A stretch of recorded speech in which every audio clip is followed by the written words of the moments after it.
What about the like geographical considerations? And I think one of the notes you had when we talked before this was what makes a good project. It matters where these things are at, right? I mean, you kind of have to have this perfect storm.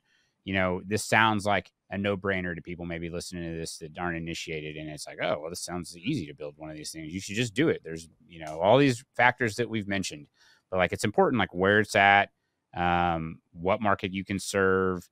I mean, that's got to be a huge component to getting one of these done, right? Yeah, so the geology is, I mean, it's fixed, right? I mean, we're not changing the geology anytime soon. Mm, And so if you're going to go build a new one, you've got, let's say you've narrowed it down to a geographic market, Gulf Coast, Northeast. Um, you're going to be looking for suitable geology and for a non-geologist, that would just be depth, which is pressure. right. You need to have the right pressure. You need containment, obviously. I think that's obvious. Um, and containment is caprock.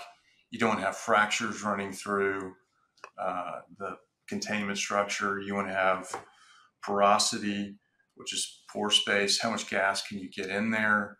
How's that porosity laid out? Is it concentrated? Is it kind of spotty? Um, the permeability, how does the gas flow across those pores? Both when you put the gas in, how fast is it going to go in there? And then how fast can you get that gas out? And that takes a lot of study if you're doing a depleted reservoir. And then location uh, really depends on how far you are from a pipeline. So that's what you need to connect to. Your customers have capacity on the pipeline. They're moving gas across the country. If they want to use your storage facility, you have to be connected to the pipeline.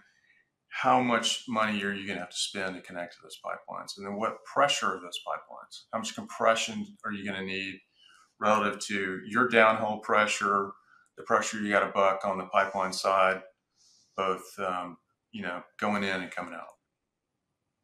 And so you're running all those scenarios with the associated costs and what the market rate for storage is. That's what makes it, good, bad, in between.